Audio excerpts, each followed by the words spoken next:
Le directeur de Stanislas a notamment eu cette phrase « Ce que nous lisons n'est pas ce que nous vivons ». Faut-il prendre ce décalage au sérieux ? C'est vrai qu'il est intéressant. On avait parlé du fond du rapport l'autre jour dans cette émission-là pour essayer de savoir un peu ce qui était reproché et quels étaient les points de recommandation de ce rapport.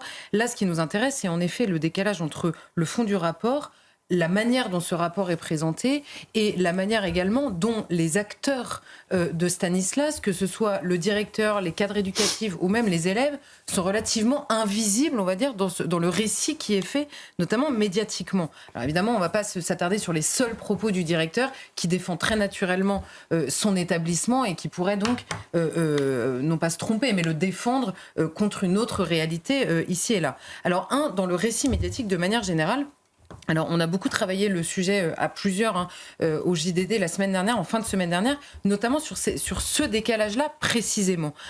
Le rapport, vous savez, qui avait été déclenché par Pape Ndiaye à la suite d'articles de presse qui étaient accusatoires. Donc, on l'avait dit, il y a 4 enquêteurs, 2 mois sur place dans l'établissement, 106 auditions de tous les gens qui sont dans cette école, tirés au hasard. C'est pas le directeur qui a choisi qui allait parler à ces personnes. Ils ont été tirés au hasard. On nous explique, surtout Mediapart, mais c'est repris par d'autres, le rapport aurait été caché. Donc ça, c'est la petite ritournelle, évidemment, puisque le rapport avait été remis en juin à l'Éducation nationale, à la direction de l'établissement et au rectorat ou au supérieur, on va dire, de cet établissement, et personne ne l'a sorti. Alors là, il suffit de poser la question à la chef de l'inspection générale, en l'occurrence, qui décide de ce rapport. Elle s'appelle Caroline Pascal, elle répond au téléphone, figurez-vous, et que dit-elle ? Qu'il ne soit pas rendu public est la règle pour toute enquête administrative protégée par le Code des relations entre le public et l'administration, et elle précise, celui qui l'a fait sortir a commis une faute déontologique. Donc voilà, en l'occurrence, le fait que ce rapport ne soit pas rendu public n'est pas un grand complot fomenté par tout le monde, c'est simplement la règle. Alors on peut vouloir changer la règle, on peut faire une campagne pour changer la règle, mais en l'occurrence, personne n'a cherché à le cacher. Ils le sont systématiquement, contrairement à d'autres rapports qui, eux, ont été décalés ou eux ont été volontairement cachés ces dernières semaines. On aimerait bien les connaître. Ce qui n'a pas fait hurler les mêmes journalistes. Je pense évidemment à nos amis de la Cour des comptes, enfin à notre ami Moscovici. Et là, il n'y avait pas de drame pour le coup. Et là, pourtant, la règle était de le publier. Bon, le rapport serait tellement accablant, nous explique notamment Mediapart, que ça aurait même gêné, alors là c'est le petit passage complot dans le complot, ça aurait même gêné l'Élysée, qui aurait empêché les journalistes de Mediapart de poser la question, puisque c'est Edoui Plenel qui a posté la liste des questions qu'ils auraient aimé poser au président de la République. Bon là jusque-là, aucun problème. Et un autre journaliste de Arrêt sur Image nous explique qu'en fait il y avait des questions qui étaient gênantes et qui ont donc été censurées par l'Élysée, notamment une question sur Stanislas. Alors bon là c'est plusieurs journalistes présents à la conférence de presse du président de la République, ce que je n'étais pas présente, qui ont dit que ça n'était absolument pas le cas. Par ailleurs, j'ai une question qui découle. Si jamais tout était préparé à l'avance et que certaines questions n'ont pas été posées, ça veut donc dire que Mediapart a envoyé ces questions à l'avance et qu'elles ont été censurées parce qu'ils les connaissaient. Donc ils ont la preuve qu'ils ont envoyé leurs questions à l'avance. Ils n'ont qu'à la donner, comme ça le débat sera clos. Ensuite, Mediapart nous explique que le rapport est accablant. Là, on en avait parlé tout à l'heure, c'est objectivement faux. C'est objectivement faux, ce rapport n'est pas précisément accablant. D'abord, il ne relève aucun fait susceptible de poursuite disciplinaire, c'est noté dans ce rapport-là, et il ne confirme pas les accusations dans les articles qui avaient précédé justement la mise en place de cette enquête. Donc il n'y a pas de poursuite disciplinaire demandée, et par ailleurs, un appel à témoignage a été lancé par l'inspection générale à la suite de ces articles. Il y a 17 élèves et anciens élèves qui se sont manifestés auprès de cette enquête, 4 qui ont écrit aux enquêteurs. Donc ça fait en tout, si on compte bien, 21 personnes qui se sont manifestées. Stan, pour donner un indice, c'est 3500 élèves par an dans l'établissement. Donc 21 élèves dans un appel à témoignage, c'est 21 élèves. Mais il faut peut-être le préciser par rapport au nombre d'élèves qui passent dans l'établissement. Et ensuite, l'inspection générale précise qu'elle n'a trouvé aucun élément dysfonctionnel, je cite encore, depuis l'installation de la nouvelle direction en 2015, en l'occurrence M. Gauthier, qu'on vient d'entendre. Les éléments évoqués, notamment dans les articles de presse, repris à l'envi ces derniers jours, sont plus anciens. Ils datent d'avant 2015 et le rapport évoque seulement le cas d'un catéchiste du collège signalé pour des propos homophobes qu'il a tenus au mois de janvier et de mai 2023. Je cite encore, il a été écarté par la direction avant même la fin de l'enquête.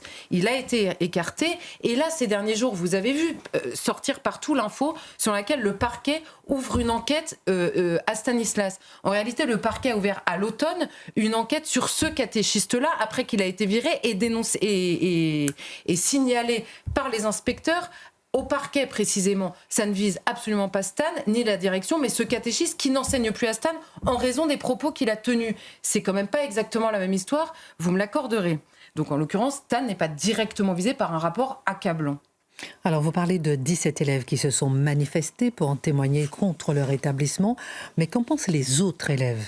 Alors, bon, évidemment, le propos ne sera pas exhaustif et je ne vais pas faire, moi, à l'inverse, ce que je leur reproche de faire, mais en l'occurrence, c'est les méthodes qui peuvent être interrogées. Parce que pour aller chercher les élèves qui parlent aujourd'hui dans les différents papiers, donc à charge contre Stanislas, il faut vraiment les chercher. Parce qu'il y en a peu, c'est la stricte réalité, il y en a peu. En revanche, vous claquez des doigts et vous demandez à des élèves ou à des parents d'élèves de vous parler de Stan, il y en a beaucoup. J'ai fait l'expérience, je l'ai fait la semaine dernière, il y en a des dizaines qui ont voulu témoigner. À la sortie de Stanislas ces derniers jours, il y a beaucoup de journalistes qui se sont pointés à la sortie de l'établissement. Alors, c'est intéressant de savoir que vendredi dernier, tous les élèves de l'établissement ont eu un rendez-vous avec leur direction pour faire le point, parce que, bon, vous imaginez que c'est de la maternelle au prépa, hein, Stan, donc il y a tous les élèves, ils sortent, il y a des journalistes partout. Vendredi dernier, la rue entière était bloquée par la police en raison du risque d'attaque sur l'établissement. Vous imaginez bien que les élèves ne parlent que de ça, avec leurs profs, avec leurs enseignants et leurs encadrants, et que bon, il y a une ambiance un peu particulière. Ils ont eu ce rendez-vous pour poser toutes les questions qu'ils voulaient, faire le point sur ce rapport, ce qui était dedans, et il a été précisé aux élèves qu'ils pouvaient répondre à absolument qui ils voulaient, quand ils voulaient, aux différents médias, et la direction leur a dit la seule chose qu'on vous demande, c'est une transparence totale et l'honnêteté qu'on essaie de vous enseigner à Stan. C'est une consigne qui n'est pas exactement la consigne d'une direction sectaire à l'endroit d'élèves dans une telle polémique, on va dire. Et alors, il y a une journaliste de France 2, je m'attarde sur elle parce que France 2, c'est le service public en l'occurrence, donc son salaire est aussi payé par les parents de Stanislas. Et puis ils nous répètent suffisamment toute la journée qu'ils ont beaucoup plus d'argent que les autres, donc ils participent beaucoup plus même au salaire des journalistes du service public. Et elle a fait passer un message dans un groupe d'élèves et d'anciens élèves de Stan, et disant qu'elle cherchait des témoignages. Certains l'ont appelée. Ils l'ont appelée immédiatement. Et elle leur a explicitement signifié à ces élèves-là que leur témoignage, en l'occurrence, qui voulaient défendre leur établissement, que leur témoignage ne l'intéressait pas, parce que pour nous, c'est vraiment pour confirmer, avoir des témoignages qui confirment ce que dit le rapport de Mediapart. Il n'y a jamais eu de rapport de Mediapart. Le rapport, c'est l'inspection générale pour commencer. Mais la lecture du rapport par Mediapart, et cette journaliste a refusé, on va dire, les témoignages de certains élèves parce que ce n'est pas ce qu'elle cherchait. C'est quand même une manière de faire une enquête qui est originale. Et elle Ce n'est pas ce que Mediapart disait. C'est parce que Mediapart disait, oui, c'est ça. Et donc, elle a refusé ces témoignages-là. Il y en a certains aussi à qui elle a dit « Bon, on cherchait à confirmer Mediapart, et par ailleurs, j'ai déjà beaucoup de témoignages. » Et à la fin, dans le reportage, en l'occurrence, c'est qui était sur France 3, parce qu'elle travaillait en l'occurrence pour le 19-20 de France 3, il y a un seul élève qui parle dans le reportage, et il parle à charge contre Stanislas, alors que plusieurs élèves l'ont appelé précisément pour défendre leur établissement sur différents sujets. D'autres racontent aussi qu'à la sortie de l'école, ils ont répondu à différents médias et qu'ils ont cherché ensuite, évidemment, leur témoignage en regardant telle ou telle émission à qui ils avaient répondu et qu'ils n'ont jamais trouvé leur témoignage. Et donc tous ceux, et même les parents, tous ceux que moi j'ai eus en l'occurrence, m'ont dit on a l'impression de vouloir participer à un récit qui nous concerne quand même directement et que nous en sommes empêchés. Donc tout le monde parle de notre établissement toute la journée, nous y sommes 24 heures sur 24 et on ne peut pas prendre la parole. Et petit détail intéressant, j'ai aussi une mère d'élève qui a été prof pendant 12 ans à Stan. Elle a été tirée au sort pour participer à l'enquête. Elle a signé cette enquête de l'inspection à la fin, disant mes propos étaient très fidèlement reportés dans cette enquête. Et elle me dit depuis une semaine, le récit médiatique qui est fait sur cette enquête, c'est un monde parallèle. Et cette femme a participé et signé l'enquête de l'inspection. Donc on voit bien qu'il y a un décalage qui est absolument certain. Charlotte Dornelas, comment déceler la vérité entre témoignages qui racontent des vécus différents mais pas forcément faux? C'est ça, c'est très difficile de travailler à partir de témoignages et d'en faire une vérité générale. C'est vrai sur ce sujet, c'est vrai sur tous les autres. Vous pouvez avoir une perception ou même le vécu d'un élève dans cet établissement. Il y a plein de parents qui m'ont dit, vous savez, c'est un établissement qui n'est pas fait pour tous les enfants. C'est très exigeant, il y a une pression sur le travail, il y a un cadre assez rigoureux dans l'exercice. Il y a des enfants qui ne sont pas faits de la même manière qu'il y a des enfants pour qui l'aspect très scolaire d'une école normale, entre guillemets, n'est pas fait. Donc, il peut y avoir des élèves qui ont réellement souffert de leur scolarité pour différentes raisons. D'ailleurs, à Stan, il y en a aussi beaucoup qui sont très heureux et qui remercient la direction et pour leurs années passées à Stan. Ensuite, il y a des faits isolés qui sont pénalement répréhensibles, puisqu'on nous explique que c'est soit contraire aux valeurs de la République, soit pénalement répréhensible. On va prendre la loi quand même pour cadre, ce sera plus simple. Donc il y a des faits isolés qui, en l'occurrence, ont été traités. Et de ces faits isolés, on peut faire ou non un système d'organisation de l'éducation. Là, quand vous avez très facilement les élèves ou les parents d'élèves qui témoignent, je le redis, facilement, vraiment c'est facile de les avoir. Quand vous avez des histoires qui contreviennent à ce récit-là, quand vous avez un gamin qui vous dit « j'étais dans le coma », je me suis réveillée du coma. Il y a ma classe qui m'avait écrit entièrement. Toute la direction a défilé dans ma chambre d'hôpital. Ils ont adapté tout. Ils ont 3500 élèves. Ils ont adapté toute ma scolarité l'année d'après parce que j'étais en traumatisme crânien pour que je ne perde pas la main sur le terrain scolaire en même temps que je puisse avoir mon suivi médical et qu'ils ont fait tout ça pour un élève. Vous vous dites, c'est pas exactement un système inhumain et autoritariste qui ne se soucie pas des élèves qu'il a en face de lui. Ça contrevient un minimum. Quand vous avez une mère de famille, ce que j'ai eu en l'occurrence, qui vous dit, mon fils ne voulait pas faire sa confirmation. Et elle me dit elle-même, j'en étais un peu chagrinée. Donc j'ai appelé le directeur de Stan et je lui ai dit, est-ce que vous voulez bien le recevoir, essayer de le convaincre.